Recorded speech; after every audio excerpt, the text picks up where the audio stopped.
So my next question is, and this is something that's been asked of me several times, is that, okay, I'm on probiotics or I'm using fermented vegetables. How do I know when my gut is getting better?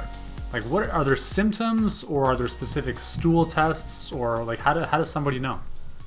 Sure. Well, if anybody wants to check this out, I've actually got an article.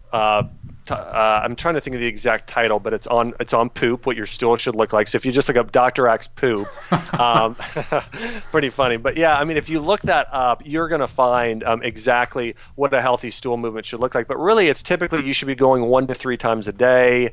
It should be well formed. If it's very loose, would be considered a loose stool, or you have diarrhea, that's typically an indicator of malabsorption, and that's really not good, and that's what a lot of people tend to have that. And I would say there's a few things you want to treat with this. One of the things you want to do if you have sort of a loose stool is you actually want to support the spleen. And we don't hear about the spleen much in Western medicine, but over the past couple of years, I've done a lot of research and studying on Chinese medicine. And if you look at Chinese medicine, they really sort of break the body into 5 different units or organ systems. But the spleen is essential for nutrient absorption. And this is going to surprise some people, I think. If you have a gut issue, a lot of people recommend, hey, drink a lot of cold ice water or a lot of cold salads or juices. That's not good for the spleen, and that's not good for absorption. Now, if you have something like constipation, it may not be as big of a deal, but loose stools and diarrhea, you want to be eating warm foods like bone broth, warm teas, things that are warm, because foods that are consistently cold are really hard on your spleen.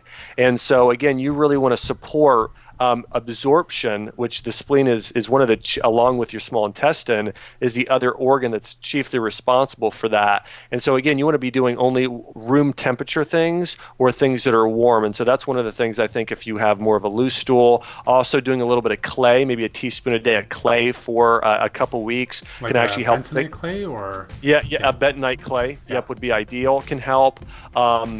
And then aside from that, getting some good fiber in. And then if somebody's struggling with the other end, let's say constipation, where you're only having a bowel movement maybe every other day or even just a few times a week, in that case, increasing your intake of polyunsaturated fats, especially flax oil, is fantastic. So you can do, a tablespoon of flax oil or even 2 or 3 tablespoons several times a day can be beneficial. So getting more of those long chain fats.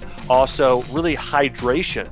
So getting water, but also more electrolytes. And that's where vegetable juicing or coconut water, those things can really help hydrate the body, are very good. And then, of course, getting more magnesium in, I think, is also very effective at if somebody's struggling with sort of the other end with constipation. And both are a problem. Again, of course, you want to be right in the middle.